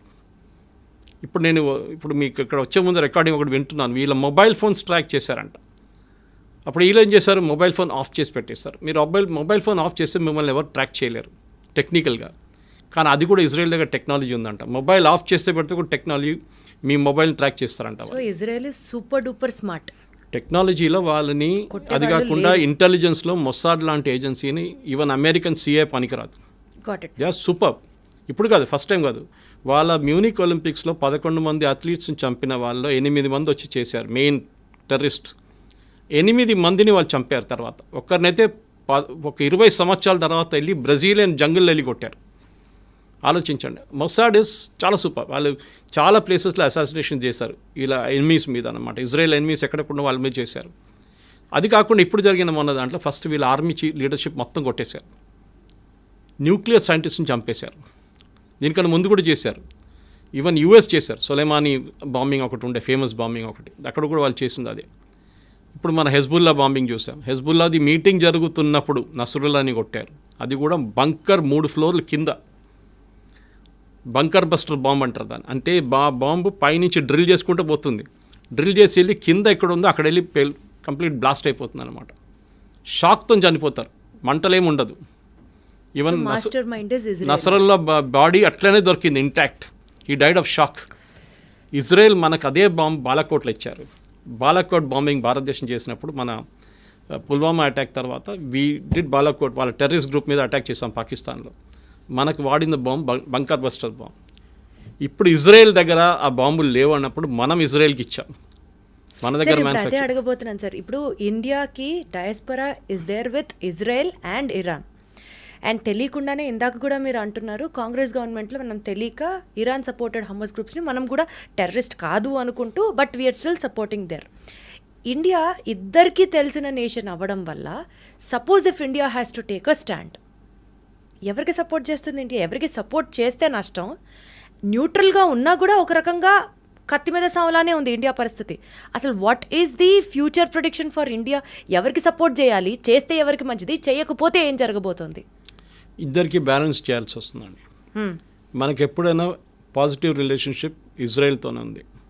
దానికోసం మొన్న SCO ఒక బాడీ ఉంది, మన బ్రెజిల్, చైనా వీళ్ళందరూ ఉన్న సోవియట్ యూనియన్ ఉన్న ఒక బ్లాక్ ఉంది ఒకటి. అక్కడ మొన్న ఒక రెజల్యూషన్ పాస్ చేశారు ఇజ్రాయెల్ వ్యతిరేకంగా. భారతదేశం దాని నుంచి బయటకు వచ్చేసింది resolution. We didn't accept it. So ఇజ్రాయెల్కి వ్యతిరేకంగా భారతదేశం లేదు. First point. సెకండ్, ఇరాన్తో కూడా మనం ఫ్రెండ్షిప్ పెట్టుకుంటున్నాం. ఎందుకంటే ఇరాన్కి ఏం కావాలంటే వాళ్ళకి తెలుసు వాళ్ళ వైపు నుంచి ఎవరు రావట్లేదు. ఇప్పుడు చూడండి, ఈ వార్లో ఒక్క దేశం ఇంక్లూడింగ్ పాకిస్తాన్ వాళ్ళ వైపు రావట్లేదు. ఇరాన్ సపోర్టెడ్ హమాస్ గ్రూప్స్ని ఇండియా ఎందుకు సపోర్ట్ చేస్తుంది సార్? మరి ఇండియా సపోర్ట్ చేయట్లేదు, ఇండియా కండమ్ చేయట్లేదు. We're not declared them as a terrorist group. Problem ఎక్కడ వస్తుందంటే షియాస్, మన దగ్గర ఉన్న షియాస్, కశ్మీర్ వైపు షియా పాపులేషన్ ఎక్కువ. మీరు లదాఖ్కి వెళ్తే, లదాఖ్ ఒక యూనియన్ టెరిటరీగా తీసుకుంటే లదాఖ్లో రెండు పీసులు ఉన్నాయి. ఒకటి నేను ఒక 1 year ముందు వెళ్ళాను అక్కడికి. ఒకవైపు వైపు బుద్ధిస్ట్ ఉంటారు, వేరే కార్గిల్ వైపు లద్దాఖ్ది మొత్తం షియా ముస్లిమ్స్ ఉంటారు. మీరు అక్కడ వెళ్తే కాఫీ షాప్లలో, రెస్టారెంట్లలో, హెయిర్ కటింగ్ సెలూన్లలో అంత ఖొమేనీ ఫోటో కనిపిస్తుంది మీకు. They are Shias. ఇప్పుడు నేను అడిగారు చాలామంది నా దగ్గర, సురేష్ గారు ఈ కశ్మీర్ నుంచి వెళ్ళారా చాలామంది అంటున్నారు, ఇరాన్కి చదువుకోవడానికి అన్నారు. నేను చెప్పాను కరెక్ట్. మిగతా ఎవరైనా ఇండియా నుంచి యూఎస్కి వెళ్తారు, యూకేకి వెళ్తారు, యూరోప్కి వెళ్తారు, కెనడాకి వెళ్తారు, ఆస్ట్రేలియాకి వెళ్తారు, కానీ ఇరాన్కి చదువుకోవడానికి ఎవరు వెళ్ళారు? నిన్న మొత్తం పెద్ద గొడవ రాత్రి కదా, మమ్మల్ని అందరిని ఎవాక్యువేట్ చేయండి ఇక్కడి నుంచి అని చెప్పి. అప్పుడు నేను కనుక్కున్నప్పుడు తెలిసిపోయింది వీళ్ళంతా కశ్మీర్ నుంచి వెళ్ళిన వాళ్ళు, షియా ముస్లిమ్స్. సో ఇండియాకి ఆ రకంగా కూడా అక్కడ ఒక కనెక్షన్ ఉందన్న మనకి. ఓకే. తో కశ్మీర్లో గొడవ జరిగినప్పుడు మొన్న కూడా ఖమేనీ స్టేట్మెంట్ ఏమి ఇచ్చారంటే, Kashmir is a disputed territory, ముస్లిమ్స్ని కశ్మీర్ భారతదేశం దగ్గర నుంచి గుంజుకోవాలని స్టేట్మెంట్ ఇచ్చారు ఖమేనీ. ఓకే. రిలీజియస్ యాంగిల్ నుంచి. కానీ మనం దాన్ని లైట్గా తీసుకున్నాం. We just condemned it. ఆయన తర్వాత దాని గురించి మాట్లాడలేదు, ఏదో ఒక రోజు జోష్లో చెప్పేసిండు అంతే. అదే టైంలో మనకి చాబార్ ఫోర్ట్ అనే పోర్ట్ ఉంది ఇరాన్లో. మన ఆ పోర్ట్ని కాంట్రాక్ట్లో తీసుకున్నాం, అంటే అవుట్సోర్సింగ్లో తీసుకున్నాం మనకు అక్కడ ఒక 6 berths ఇచ్చారు వాళ్ళు. చాలా క్రూషియల్ అది, ఎందుకంటే ఆఫ్ఘనిస్తాన్ ఎంటర్ కావడానికి పాకిస్తాన్ నుంచి వెళ్ళకుండా మనకు వెళ్ళడానికి ఒక రూట్ అది చాబార్ ఫోర్ట్. మన అక్కడ చాలా వేల కోట్లు, ఆల్మోస్ట్ 1000 కోట్లు 2000 కోట్లు పెట్టి ఆ పోర్ట్ని డెవలప్ చేస్తున్నాం. ఇరాన్ దగ్గర డబ్బులు లేవు. శాంక్షన్స్ వచ్చిన తర్వాత, యుఎస్ శాంక్షన్ పెట్టిన తర్వాత ఇరాన్ ఓపెన్లీ వాళ్ళ ఆయిల్ అమ్మలేకపోతున్నారు. ఇప్పుడు రష్యా చేస్తున్నట్లని యుక్రెయిన్ వార్ తర్వాత. కొన్ని రోజులు మనం కూడా కొనుక్కున్నాం ఇరాన్ దగ్గర నుంచి క్రూడ్ ఆయిల్ కొనుక్కున్నాం, కానీ దాని తర్వాత మళ్ళీ పేమెంట్ ప్రాబ్లం వచ్చింది. యుఎస్ అన్నారు బ్యాంకింగ్ సిస్టమ్ పనిచేయదు, ఇరాన్తో మీరు డీల్ చేసుకుంటే డీల్ చేసుకోండి అని. కొన్ని రోజులు మన దగ్గర రూపీ ట్రేడ్ చేసుకున్నారు, దాని తర్వాత బాటర్ ట్రేడ్ పెట్టుకున్నారు. మీరు మాకు బియ్యం ఇవ్వండి, మేము మీకు ఫ్యూయల్ ఇస్తామని, క్రూడ్ ఆయిల్ ఇస్తామని. సో రెండు వైపు నుంచి మీరు అడిగిన ప్రశ్నకి మనకి ఇజ్రాయెల్ చాలా కావాలి మనకి. టెక్నాలజీ వైపు మన వెపన్స్ అన్నీ మన దగ్గర. మొన్న జరిగిన పాకిస్తాన్ మీద జరిగిన దాడిలో 3 మేజర్ వెపన్స్ మ్యానుఫ్యాక్చర్ చేసేది ఇజ్రాయలీ కంపెనీస్, భారతదేశంలో జాయింట్ వెంచర్గా. దాంట్లో ఒకటి హైదరాబాద్ కూడా ఉంది, పేరు చెప్పకూడదు, హైదరాబాద్ కూడా ఉంది, ఒకటి బెంగళూరులో ఉంది. సో వాళ్ళ వెపన్స్ మనం వాడుకుంటున్నాం. వాళ్ళతో జాయింట్ ఫ్రెండ్షిప్ ఉండాలి లాంగ్ టర్మ్. ఎందుకంటే ఈ అయోత్తోలో ఎప్పుడు పోతాడో తెలియదు. ఇప్పుడు కనిపించలేదు అంటున్నాం, 3 నెలల కనిపించట్లేదు, ఎక్కడున్నా ఎవరికి తెలియదు. ఈ రెజ్యూమ్ ఎప్పుడు పోతుందో తెలియదు. వీళ్ళేమంటున్నారంటే యుఎస్ ఇజ్రాయెల్ ఇద్దరు అంటున్నారు రెజ్యూమ్ చేంజ్, అంటే అక్కడ ఉన్న గవర్నమెంట్ని మార్చడానికి మాకేం ఇంట్రెస్ట్ ఏం లేదు, కానీ ఇరాన్ దగ్గర న్యూక్లియర్ వెపన్స్ ఉండకూడదు, అది మా అల్టీరియర్ ఎయిమ్. వాళ్ళు న్యూక్లియర్ టెక్నాలజీ పీస్ఫుల్ యూస్కి వాడుకుంటే మాకు ప్రాబ్లం లేదు, కానీ వాళ్ళు వెపన్ గ్రేడ్కి వస్తే మేము వాళ్ళని కొట్టుపడేస్తాం. అదేమి ఇప్పుడు చేస్తున్నారు. ఇప్పుడు ఏమైపోయిందంటే లాస్ట్ 3 రోజుల్లో, ఎస్పెషలీ లాస్ట్ నైట్లో చాలా మట్టుకు ఇరాన్ మీద మేజర్ టౌన్స్ మీద, ఎస్పెషలీ తెహరాన్ కానివ్వండి, ఇంకోటి ఇస్ఫహాన్ అని చెప్పి వాళ్ళకి పెద్ద టౌన్ ఉంది. ఇంతకు ఇస్ఫహాన్కి హైదరాబాద్కి పెద్ద కనెక్షన్ ఉంది. ఇక్కడ మన వాళ్ళు ఈ పర్షియా నుంచి వచ్చిన వాళ్ళు చాలామంది హైదరాబాద్కి వచ్చి సెటిల్ అయ్యారు, ఇంక్లూడింగ్ నిజామ్స్. కంప్లీట్ డైనస్టీ అక్కడి నుంచి వచ్చారు, అసబ్జాయి. తో వాళ్ళు ఈ హైదరాబాద్ మీరు ఎయిర్ నుంచి ఒక హెలికాప్టర్లో వెళ్ళి మీరు చార్మినార్ దగ్గర నుంచి ఒక షాట్ తీసుకొని, అదే షాట్ మీరు ఇరాన్ ఇస్ఫహాన్ టౌన్ నడిమిట్లలో తీసుకుంటే 2 సేమ్ ఉంటుంది. సో ఇస్ఫహాన్ హైదరాబాద్ మోడల్ చేస్తుంది ఇస్ఫహాన్ మీద అనమాట. సో ఇస్ఫహాన్లో పెద్ద న్యూక్లియర్ ఫెసిలిటీ ఒకటి ఉంది, ఇంకోటి ఫరోల్ది చెప్పి ఇంకో ప్లేస్లో ఒక న్యూక్లియర్ ఫెసిలిటీ ఉంది. ఇదంతా మౌంటైన్స్ కింద ఉంది. దాన్ని ఇజ్రాయెల్ కొడుతున్నారు రెగ్యులర్గా. ఇప్పుడు అది కాకుండా వీళ్ళ దగ్గర ఉన్న 40,000 అన్నారు, ఫస్ట్ 1,00,000 మిసైల్స్ అన్నారు, దాన్ని మళ్ళీ డిగ్రేడ్ చేసి 60 అన్నారు, మళ్ళీ 40 అన్నారు, ఇప్పుడు 20 అంటున్నారు. ఇప్పుడు ఇరాన్ దగ్గర బహుశా ఉన్నది ఒక 15,000 మిసైల్స్. దాన్ని కూడా లాంచర్ మీద పెట్టినప్పుడు నిన్న కూడా చూసాం మనం చాలా మటుకు వీడియోలు, ఇజ్రాయెల్ కొట్టారు లాంచర్ మీద. ఎందుకంటే ఇది దివాళీ పటాకాలు కాదు కదా, ఏదో బాటిల్లో పెట్టి పంపించడానికి పైకి లాంచర్లు కావాల్సి వస్తుంది. మొబైల్ లాంచర్స్ ఉంటుంది, ఫిక్స్డ్ లాంచర్స్ ఉంటుంది. మొబైల్ లాంచర్స్ ట్రాక్ చేయడానికి డిఫికల్ట్ ఉంటుంది. పెద్ద లారీస్ ఉంటుంది, పెద్ద లారీ మీద ఒక మిసైల్ ఇట్లా పెట్టుకొని దాన్ని టిల్ట్ చేసి ఫైర్ చేస్తారు. సో దాన్ని ఆ టైం దొరుకుతుంది మీకు 1/2 an hour. వీళ్ళు పైనుంచి శాటిలైట్లో చూసుకుంటూ కూర్చున్నారు ఇజ్రాయలీ. ఇమ్మీడియట్గా వాళ్ళ ఎయిర్క్రాఫ్ట్ చెప్తారు దీన్ని వెళ్ళి కొట్టరంటారా అని చెప్పి. నిన్న అదే జరిగిందన్నమాట చాలా చోట్ల. సో వాళ్ళని డిగ్రేడ్ చేస్తున్నారు ఇరాన్ని. ఒక టైం వస్తుంది, ఇంకో వారం తర్వాత 10 రోజుల తర్వాత ఇరాన్ దగ్గర మిసైల్స్ ఉండవు. అప్పుడు ఏం చేస్తారు? అదే టైం ఇజ్రాయెల్ కంప్లీట్గా దానికోసం నిన్న కూడా చూడండి, it had absolute run on Tehran. Even president Trump చెప్పారు వెకేట్ టెహరాన్ ఇమీడియట్లీ. తెహరాన్ ఖాళీ చేయండి. వాళ్ళ మీడియా మనలాంటి దూరదర్శన్ లాంటి అవుట్పుట్ ఒకటి ఉంది వాళ్ళకి అక్కడ, దాని మీద దాడి చేశారు. లైవ్గా చూపించారు, నేను రాత్రి చూడండి, ఒక లేడీ న్యూస్ చదువుతున్నప్పుడు లైవ్గా 9 PM బులెటిన్ కొట్టారు వాళ్ళు ఆ టైంలో కరెక్ట్గా. సో ఇజ్రాయెల్ ఏంటంటే టోటల్ డామినెన్స్. ఇప్పుడు ట్రంప్ కూడా సపోర్ట్ చేయాల్సి వస్తుంది ట్రంప్కి. వాళ్ళకు కూడా ఇంకా they have no other choice యూఎస్కి ఇప్పుడు. సో ఎలా అయితే ఇరాన్ వెపన్స్కి ఇంకా మా దగ్గర అయిపోతున్నాయి అని చెప్పే స్టేట్కి వస్తుందో, న్యూట్రల్గా బిహేవ్ చేసే పొజిషన్ నుంచి ఇండియాకి కూడా కష్టమయ్యే సిచ్యువేషన్ వచ్చింది అనుకుందాం sir. Because India wants Israel and India also has to support Iran.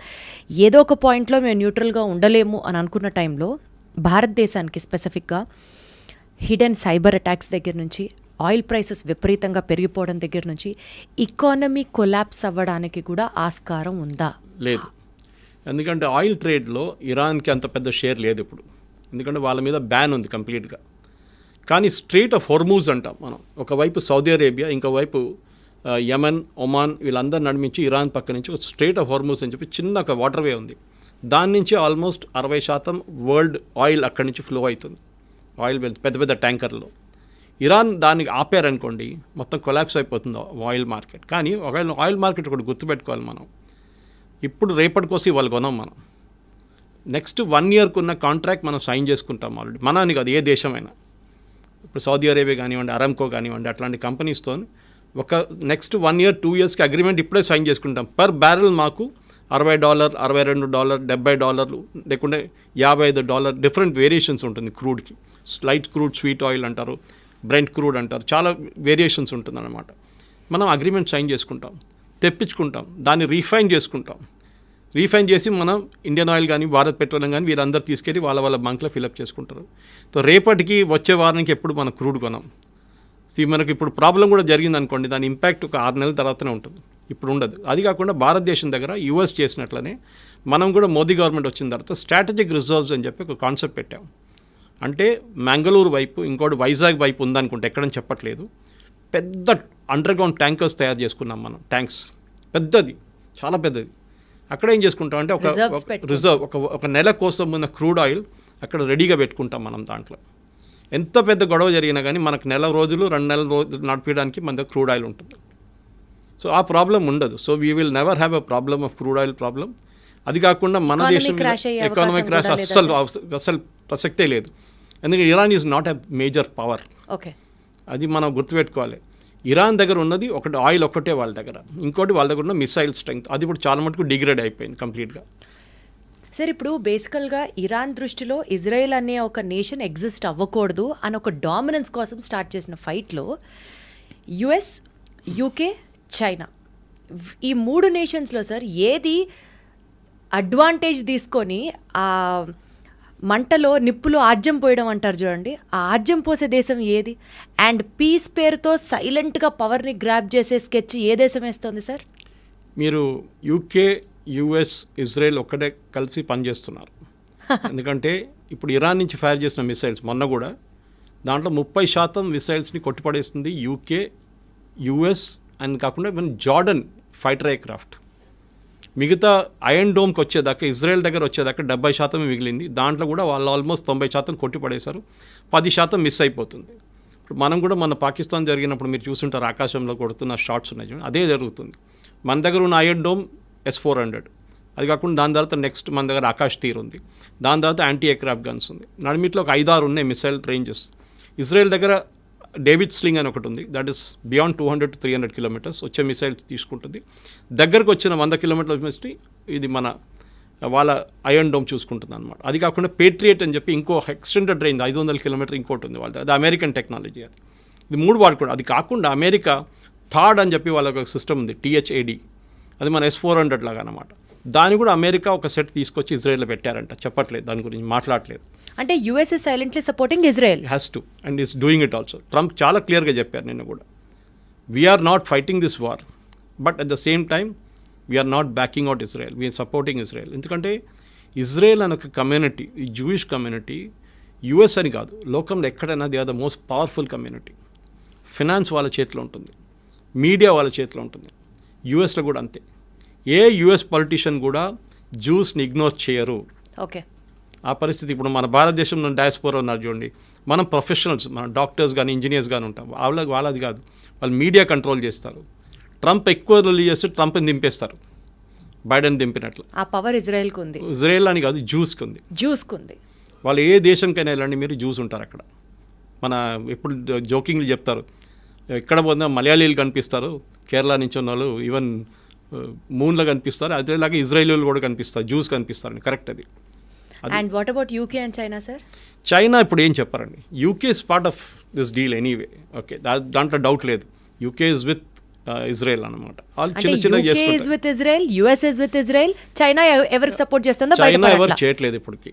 China only resolution pass చేస్తుంది, మేము కండెమ్ చేస్తున్నాం, మేము అది చేస్తున్నాం, ఇది చేస్తున్నాం. ఎందుకంటే చైనాకి భయం ఏంటంటే, మేము దీంట్లో గిట్ట దడితే యుఎస్ వచ్చి అక్కడ వాళ్ళ తైవాన్ దగ్గర వచ్చి కూర్చుంటారు, యుఎస్ సౌత్ చైనా సీలో మమ్మల్ని మా షిప్ని పోనీయరు, మేము దీంట్లో గొడవ మాకు పెట్టక్కర్లేదు. వాళ్ళు ఓడిపోతున్న పార్టీతో మేమేం పెట్టుకోము ఇరాన్లో, వాళ్ళు ఓడిపోతారు, రేపు పారిపోతారు, ఆయన రష్యాకి వెళ్ళిపోతారు, ఎక్కడికి వెళ్తారో తెలియదు ఖమేని, కానీ వెళ్ళిపోతారు, గాయబైపోతారు అని ఒక కాన్ఫిడెన్స్. అంటే ఎవరికి ఇరాన్ మీద నమ్మకం లేదు ప్రస్తుతం. లేదు, ఎందుకంటే ఆ రెజీమ్ పవర్ పోయింది ఇప్పుడు. ఓకే, వాళ్ళు ఇన్ని రోజులు ఏమనుకున్నారంటే వీళ్ళు ఇన్విన్సిబుల్ పవర్, వీళ్ళ దగ్గర మిసైల్స్ 1,00,000 మిసైల్స్ ఉన్నాయి, వాళ్ళు ఈజీగా ట్యాకిల్ చేసుకోండి. ఇజ్రాయెల్ ఎట్లా అంటే వాళ్ళు 1 సంవత్సరం ప్లాన్ చేశారు ఈ ఆపరేషన్, రైజింగ్ లైన్ ఆపరేషన్. ఇప్పుడు మన జరుగుతున్న ఈ ఫైట్ కరెక్ట్గా ప్లాన్ చేసుకొని వాళ్ళు ఆ టార్గెట్స్ కొట్టారు. ఫస్ట్ ఆర్మీ జనరల్స్ మొత్తం వైప్అవుట్ చేసేసారు, రెవల్యూషనరీ గార్డ్ టాప్ టియర్ అంతా చేసేసారు. ఆలోచించండి, ఒక దేశంలో ఉన్న టాప్ మిలిటరీ కమాండ్ మొత్తం తీస్తే ఎట్లా ఫంక్షన్ చేస్తారు. సరే అని చెప్పి Khamenei next in command army చీఫ్ని అపాయింట్ చేశారు. ఆయన్ని 1 గంట సేపు ముందు కొట్టిపాడేశారు, ఇజ్రాయెల్ ఖతం చేశారు ఆయన కూడా.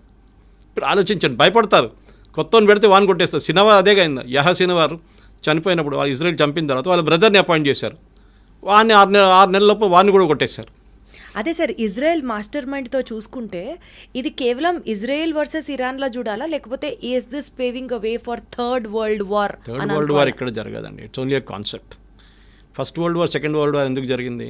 చిన్న కిడ్నాపింగ్ ఇన్సిడెంట్తో జరిగింది first world war. Second world war ఒక మిస్అండర్స్టాండింగ్తో స్టార్ట్ అయింది. దాని తర్వాత వీళ్ళందరూ వచ్చి పడ్డారు, జర్మనీ కానివ్వండి, ఫ్రాన్స్ కానివ్వండి, తర్వాత లాస్ట్ యూఎస్ కూడా వచ్చి పడ్డారు. అలా ఒక్కొక్క దేశం కలుసుకుంటూ వెళ్తే వరల్డ్ వార్ ఎప్పుడు జరగదు. ఫస్ట్ ఆఫ్ ఆల్ అందరికీ first world war, second world వార్లో trade was not a big thing. ఇప్పుడు trade is very big thing. అందరికి భయం ఏంటంటే ఇప్పుడు ఏదైనా యుద్ధం వస్తే మా ట్రేడ్ పెద్ద దెబ్బతింటుందని. ఇప్పుడు చూడండి, యుక్రెయిన్ రష్యా 3 సంవత్సరాల నుంచి కొట్టుకుంటున్నారు, ఎవరైనా కలుస్తున్నారండి? ఎవరు కలవట్లేదు. రష్యాకి తెలుసు మేము ఇది గెలవలేము మొత్తం, కానీ యుక్రెయిన్ తెలుసు మేము కూడా గెలవలేము అని చెప్పి, కానీ కొట్టుకుంటున్నారు. అదే సార్, ఒక్కొక్కళ్ళ శత్రువు ఒక్కొక్కళ్ళకి మిత్రుడు అవుతారంటారు కదా. Enemies my friend. ఎగ్జాక్ట్లీ అలానే కనుక ఆలోచిస్తే ఇప్పుడు రష్యా అండ్ ఇజ్రాయెల్ ఫ్రెండ్స్ అయిపోతున్నారు, బికాజ్ ఆల్రెడీ వాళ్ళిద్దరూ ఒకరికొకరు సపోర్ట్ చేసుకుంటున్నారు. ఇలా ఒక్కొక్క దేశం యాడ్ చేసుకుంటూ వెళ్తే రేపు ఒక పెద్ద విధ్వంసం జరుగుతుందా అని భయం వేస్తుంది. లేదు, ఏం కాదండి, వాళ్ళ సెల్ఫిష్ ఇంట్రెస్ట్ చూసుకుంటున్నారు. రష్యాకి ఇప్పుడు టైం లేదు, రష్యాకి వాళ్ళ దగ్గర ఉన్న యుక్రెయిన్తో ప్రాబ్లం నడుస్తుంది, వాళ్ళు ఎవరిని సపోర్ట్ చేయడానికో ఎవరిని డిఫెండ్ చేయడానికి వెళ్ళరు. వాళ్ళ ఇంట్లోనే మంట పట్టుకుంది, వాళ్ళు చూసుకుంటున్నారు దాన్ని, ఇంకొక ఇంట్లో వెళ్ళి ఏం చూసుకుంటామని వాళ్ళు. So they will not do anything. China నేను చెప్పినట్లు బికాజ్ వాళ్ళ ఇంటర్నల్ ప్రాబ్లమ్స్, అమెరికాతో ఉన్న ట్రేడ్ ప్రాబ్లమ్స్, కానీ వాళ్ళు కూడా దీంట్లో వచ్చి పడరు ఇప్పటికీ present situation. They cannot help Iran also. మీరు మిసైల్స్ ఇచ్చినా కానీ వాళ్ళు ఇరాన్ వాడుకోలేరు ఇప్పుడు దాన్ని. ఆ టెక్నాలజీ డిఫరెంట్ ఉంటుంది. పాకిస్తాన్కి మొన్న ఇచ్చినట్టు వాళ్ళ టెక్నాలజీ లాగా అయిపోతుంది. వాడుకోవడానికి పాకిస్తాన్కి తెలియదు ఎట్లా వాడుకోవాలని, వాళ్ళు వాడుకోలేకపోయారు. వాళ్ళ డిఫెన్స్ సిస్టమ్స్ కానీ ఏదైనా చైనా దగ్గర తీసుకున్న ఎయిర్క్రాఫ్ట్ కానీ ఏదైనా కానివ్వండి. So Iran as a nation is finished. కానీ రెజీమ్ చేంజ్ జరుగుతుందా, లేకుంటే కొత్త లీడర్షిప్ టేక్ ఓవర్ చేస్తారా? ఆ కొత్త లీడర్షిప్ పాత లీడర్షిప్ కన్నా ఇంకా ఏం చెప్తారు, రిలీజియస్లీ ఇంకా కొంచెం అరెగెంట్ అయిపోతారా, ఇంకా కొంచెం ఏం చెప్తారు స్ట్రాంగ్ అయిపోతారని భయం ఒకటి ఉంది. ఇప్పుడున్న లీడర్షిప్ కొంచెం మోడరేట్ అనిపిస్తారు మీకు అప్పుడు అని చెప్పేసి దాన్ని చూస్తూ ఉండాలి మనం. ఎందుకంటే షా ఆఫ్ ఇరాన్ కానీ వాళ్ళ కొడుకు, ఇప్పుడు షా ఆఫ్ ఇరాన్ లేరు కానీ వాళ్ళ కొడుకు వాళ్ళ ఫ్యామిలీ రిటర్న్ రావచ్చు అంటే అది రాలేరు. ఇరాన్లో డెమోక్రసీ వస్తుందంటే అది కూడా డౌట్. మీరు గుర్తుపెట్టుకోండి, ఇరాక్లో వెళ్ళారు యుఎస్, ఏం చేశారు, మొత్తం ధ్వంసం చేసి సద్దాం హుసేన్ బయట పంపించింది, అక్కడ మెస్ అయిపోయింది, ఇప్పుడు కొంచెం స్టేబుల్గా ఉంది. లిబియాకి వెళ్ళారు, ఏం చేశారు, ఇదే పని చేశారు. సిరియాకి వెళ్ళారు, ఏం చేశారు, ఇదే పని చేశారు. ఆఫ్ఘనిస్తాన్కి వెళ్ళారు, అక్కడ కూడా మొత్తం ధ్వంసం చేశారు యుఎస్. సో యుఎస్ ఎక్కడ వెళ్ళినా కానీ అక్కడ ధ్వంసం చేసి వాళ్ళ ఎప్పుడైనా గుర్తుపెట్టుకోండి, US never fought a war on its soil. వాళ్ళ సాయిల్ మీద ఇవాళ దాకా ఒక ఫైట్ జరగలేదు, 2 సార్లు జరిగింది. ఒకటి పర్ల్ హార్బర్, జాపనీస్ పైలట్స్ వచ్చి వాళ్ళ మీద అటాక్ చేశారు, కామికాజే అటాక్ చేశారు. సెకండ్ 9/11 జరిగినప్పుడు. రెండుని యుద్ధం అని చెప్పలేము, కానీ సెకండ్ వరల్డ్ వార్ ఎండింగ్ వచ్చింది దాని తర్వాతనే. ఫస్ట్ పర్ల్ హార్బర్ జరిగిన తర్వాత న్యూక్లియర్ బాంబ్ తీసుకెళ్ళి వేశారు, మా మీద దాడి చేశారు కదా, మేము చేసి చూపిస్తాం చేసుకెళ్ళి. దానికోసం అమెరికా ఇప్పుడు కూడా ఇరాన్ అదే వాన్ చేస్తున్నారు. మా బేసెస్ ఉంది ఖతార్లో, వీళ్ళ చాలా పెద్ద బేస్ ఉంది యూఎస్ది. సౌదీ అరేబియాలో పెద్ద బేస్ ఉంది. మీరు you name it and the bases there. యూఎస్కి 15 బేసెస్ ఉన్నాయి వెస్ట్ ఏషియాలో. పెద్ద వాళ్ళ 20 ఎయిర్క్రాఫ్ట్లు మొత్తం అమెరికన్ సిటీ లాగా ఉంది వాళ్ళ దగ్గర. దాని మీద దాడి చేస్తే మేము మిమ్మల్ని ఫినిష్ చేసేస్తాము, మీరా హూతీలో ఎవరైనా కానివ్వండి. అదొక భయం ఇరాన్కి ఉంది. ఎలాగో అమెరికా డైరెక్ట్గా సపోర్ట్ ఇజ్రాయెల్కే చేస్తుంది. సో ఇరాన్తో పెట్టుకోదు, ఒకవేళ పెట్టుకోదలుచుకున్నా Iran will be finished with the help of Israel automatically. సరే, ఈ నేపథ్యంలో ఏ మిసైల్ ఎప్పుడు పేలుతుందో తెలీదు ఇరాన్ మీద. ఇరాన్ రెజీమ్ ఎంత మారుతున్నా, ఆ చేంజింగ్ ఓవర్ చూసుకుంటున్నా సరే, but still if Israel is very specific about Iran finish చేసే నేపథ్యంలో one shocking incident where India should also be equally ready for or well equipped for, foresee చేసుకుంటూ India కూడా జాగ్రత్త పడాల్సిన సిచ్యువేషన్ ఏమైనా మీ ప్రెడిక్షన్లో ఉందంటారా? What you have to say about it? Nuclear, ఎందుకంటే ఫోర్డ్రో కానివ్వండి, వాళ్ళది నాన్స్ 2 న్యూక్లియర్ ఫెసిలిటీస్ మీద దాడి జరుగుతుంది. ఆల్రెడీ కొంచెం లీకేజ్ ఉందని చెప్తున్నారు నాన్స్ ఫెసిలిటీ నుంచి. అది చాలా డేంజరస్, ఎందుకంటే న్యూక్లియర్ లీక్ ఒకసారి మొదలైతే దానికి ఎండ్ ఉండదు. 500 కిలోమీటర్ ఎక్స్టెండ్ చేసుకోవచ్చు, 1000 కిలోమీటర్ దాకా వెళ్ళచ్చు. దానికోసం పాకిస్తాన్ మీద మనం ఎప్పుడు డైరెక్ట్ వాళ్ళ న్యూక్లియర్ అసెట్స్ మీద దాడి చేయం, ఇండైరెక్ట్గా చేస్తాం మనం. ఎందుకంటే అది ఒకసేపు గాలి కొట్టి రాజస్థాన్ వైపు వస్తే మొత్తం రాజస్థాన్ ఫినిష్ అయిపోతుంది రేపు. సో న్యూక్లియర్ అనేది చిన్నపిల్లల ఆట కాదు, and we should be very very careful. Handle చేస్తున్న నేషన్ మనకు థ్రెట్ లేదు, కానీ న్యూక్లియర్ ఎక్స్ప్లోషన్ జరిగిందనుకోండి, దాని చుట్టుపక్కల 500 కిలోమీటర్ దాకా దాని ఇంపాక్ట్ ఉంటుంది. దానికోసం ఇజ్రాయెల్ ఇప్పుడు కూడా వాళ్ళ అసెట్స్ మీద దాడి చేయట్లేదు, వాళ్ళ ఎంట్రన్స్ మనం కొట్లనే ఎంట్రన్స్లో కొడుతున్నారు దాని, ఎందుకంటే అన్ని మౌంటైన్స్ లోపల ఉంటుంది. సో దాని లోపలికి పంపించి మిసైల్ కొడుతున్నారు. ఏమైనా కంటామినేషన్ ఉంటే కంటామినేషన్ ఆ మౌంటైన్ లోపల ఉండిపోతుంది. దాని తర్వాత కాంక్రీట్ వేసి సీల్ చేయొచ్చు. చెర్నోబిల్ మీకు అందరికి గుర్తుంటుంది, మనందరికీ చెర్నోబిల్ న్యూక్లియర్ ప్లాంట్ బ్లాస్ట్ అయినప్పుడు. ఇప్పుడు కూడా నెక్స్ట్ 2000 సంవత్సరాలు కూడా దాని పక్కన ఎవరు ఉండలేరు 500 కిలోమీటర్ దాకా. దాని న్యూక్లియర్ ఇంపాక్ట్ ఇప్పుడు కూడా జనరేషన్స్కి ఫీల్ అవుతుంది. క్యాన్సర్ లాంటి పెద్ద పెద్ద రోగాలు, పిల్లలు అసలు పుట్టినప్పుడు కాళ్ళు ఉండవు, చేతులు ఉండవు, ఇట్లాంటి చాలా ప్రాబ్లమ్స్ ఉంటుంది. సో న్యూక్లియర్ అనేది చిన్నపిల్ల బ్యాలిస్టిక్ మిసైల్ లాగా కాదు. న్యూక్లియర్ టెక్నాలజీ అనేది డిఫరెంట్ బాల్ ఇంపాక్ట్ ఉంటుంది. దానికోసం ఎవరైనా కానివ్వండి, దానికోసం ఇజ్రాయెల్ కూడా తెలుసు ఎక్కడ దాకా కొట్టాలో వాళ్ళు కొడుతున్నారు. దాని తర్వాత అమెరికా చూసుకుంటారు మిగతా అని చెప్పేసి. సో అమెరికా ఏం చేస్తారంటే, ఇప్పుడు బహుశా ఏం జరగబోతుందంటే, ఆల్రెడీ ట్రంప్ G7 నుంచి రిటర్న్ వచ్చేసారు, జల్దీ 1 డే ముందే వచ్చేసారు. ఏం చేయబోతున్నారంటే, they will hold nuclear assets, transfer చేసుకుంటారు. ఇప్పుడు పాకిస్తాన్ దగ్గర కూడా అదే చేశారు. పాకిస్తాన్ న్యూక్లియర్ అసెట్స్ మీద అమెరికా పట్టుంది, ఎందుకంటే అది తాలిబాన్ దగ్గర దొరికింది అనుకోండి, ఫినిష్డ్. తాలిబాన్ రేపు తీసుకొచ్చి యూఎస్ మీద వేస్తారు. వాళ్ళకి అది భయం ఉంది ఒకటి, ఎవరు టెర్రరిస్ట్ చేతిలో పడకూడదు. అది మెయిన్ స్ట్రాటజీ. అది ఇజ్రాయెల్ ఉండనివ్వండి, యూఎస్ ఉండనివ్వండి, యూకే ఉండనివ్వండి, మనం కూడా అంతే. న్యూక్లియర్ కమాండ్ అనేది ఒక డెమోక్రటిక్ గవర్నమెంట్లో డిఫరెంట్ ఉంటుంది. ప్రైమ్ మినిస్టర్ దగ్గర న్యూక్లియర్ బటన్ ఉంటుంది లాంచ్ చేయాలంటే, కానీ ప్రైమ్ మినిస్టర్ మోదీ సపరేట్ ఆ బటన్ ప్రెస్ చేయలేరు. ఒక చైన్ ఆఫ్ కమాండ్ ఉంటుంది. చాలామంది అప్రూవ్ చేసి లాస్ట్లో బాంబింగ్ కోసం అప్రూవల్ వస్తుంది అనమాట. అండ్ మనకు already no first use policy ఉంది. సో మనం ఇప్పుడు వాడం, కానీ మన దగ్గర 180 దాకా రెడీమేడ్ మిసైల్స్ ఉన్నాయి. దాన్ని అసెంబుల్ చేయడం, పంపించడం. న్యూక్లియర్ మిసైల్స్ ఎప్పుడు అసెంబుల్ చేసి పెట్టరు, కానీ ఫిట్ చేయాల్సి వస్తుంది అనమాట. వార్ హెడ్, అది మిసైల్ ఉంటుంది, దాని మోటార్ ఉంటుంది, దాని మిగతా పార్ట్స్ ఉంటుంది, లాస్ట్లో వార్ హెడ్ ఉంటుంది. దానిలో నార్మల్ బాంబ్ పెట్టచ్చు, న్యూక్లియర్ బాంబ్ పెట్టచ్చు, కానీ న్యూక్లియర్ బాంబ్ ఎవరు వాడరు. I keep repeating this. So ఒక థ్రెట్గా వాడుకుంటారు, కానీ ఎప్పుడు న్యూక్లియర్ వాడరు ఎవరు, ఏ రెస్పాన్సిబుల్ నేషన్ అయినా కానీ. సో ఈ విషయంలో భారతదేశం జాగ్రత్తగా ఉండాలి, పాయింట్ నెంబర్ 1. అండ్ దీనికంటే మోస్ట్ ఇంపార్టెంట్లీ పీస్ ఎస్టాబ్లిష్ అవ్వడం ఇంకా బెటర్ సార్. అట్లీస్ట్ మనకి చాబార్ ఫోర్ట్ ఎక్కడ పోకూడదండి. వీ నీడ్ చాబార్ ఫోర్ట్, చాలా ఇంపార్టెంట్. ఎందుకంటే మనకి సోవియట్ యూనియన్ ఆ రీజన్లో ఆఫ్ఘనిస్తాన్ కన్నా కొంచెం పైన మనకి ఇప్పుడున్న రిలేషన్షిప్ అజర్బైజాన్తో వీళ్ళు కొట్లాడబెట్టుకున్నాం. మన అర్మేనియాని సపోర్ట్ చేస్తున్నాం మనం. Armenia's technically Christian country, Azerbaijan is totally Islamic. దానికోసం పాకిస్తాన్ సపోర్ట్ చేస్తున్నారు. టర్కీ, అజర్బైజాన్, పాకిస్తాన్ వీళ్ళు ముగ్గురు ఒక ట్రయోకా అయిపోయారు పార్ట్నర్షిప్లో. సో అదే టైంలో అజర్బైజాన్ మీద దాడి జరిగి యుద్ధాలు జరిగింది అక్కడ కూడా. నగోర్నా కారాబాక్ అని చెప్పి పెద్ద ఒక ఏరియా ఉంది, దాని మీద పెద్ద గొడవ నడుస్తుంది, మన కాశ్మీర్ లాగానే. సో దానికి సపోర్టింగ్ మనం చేస్తున్నప్పుడు, and as per our reports, ఇప్పుడు మీడియాలో కూడా వచ్చింది, నేను సీక్రెట్గా ఏం చెప్పట్లేదు, we've got air base in Armenia. మన దగ్గర ఉందంట ఒక బేస్ అక్కడ. సో మనకి చాబార్ ఫోర్ట్ ఇరాన్ నుంచి, ఎందుకంటే గల్ఫ్ నుంచి వచ్చే షిప్స్ని, మనం ఈవెన్ ఇండియా వైపు నుంచి వచ్చే షిప్స్ని మనకు అది చాలా డైరెక్ట్ important. అర్మీనియా పంపించడానికో లేకుంటే ఆఫ్ఘనిస్తాన్ పంపించడానికి మనకు ఒక రూట్ ఉంటుంది. ఇరాన్లో మనకు ఒక ఫేవరబుల్ రెజీమ్ ఉంటే, గవర్నమెంట్ రేపు వస్తే మనకు మంచిది. మళ్ళీ ఇంకో పాకిస్తాన్ లాగా తయారు కాకూడదు. కానీ అది చూసుకుంటారు, ఇజ్రాయెల్ కానీ యూఎస్ కానీ చూసుకుంటారు, వాళ్ళకి పప్పెట్ రెజీమ్ని పెట్టుకుంటారు అక్కడ. ఇప్పుడు బంగ్లాదేశ్లో ఎట్లా చేశారు అట్లనే వాళ్ళ కోసం కావాలని మనిషిని అక్కడ పెట్టుకుంటారు వాళ్ళు, అంతే. చూద్దాం సార్ ఈ ప్రొసీడింగ్స్ ఎక్కడి దాకా వెళ్తాయో. కానీ అసలు ఇదంతా it all started with Israel exist అవ్వడానికి వీల్లేదు అని చెప్పడానికి ఇరాన్ ఎవరు సార్? అది ఈ ఇరాన్ అని కాదు, dominance- ఇరాన్ అని కాదు, all the Islamic nations. All the Islamic nations అసలు ఇప్పుడు వాళ్ళు కూడా. ఎవరు సార్ ఇంకొక నేషన్ ఎగ్జిస్ట్ అవ్వకూడదని అదే చెప్పడానికి? కదా. It all started there. ఆ మైండ్ సెట్ నుంచి బయటకు వస్తే మేబీ ఈ రెండు నేషన్స్ మధ్యలో పీస్ ఎస్టాబ్లిష్ అయ్యి ప్రపంచం అంతా హ్యాపీగా సాఫీగా సాగుతుందని ఎక్స్పెక్ట్ చేద్దాం. Thank you so much Suresh గారు, వండర్ఫుల్ టాకింగ్. Thank you.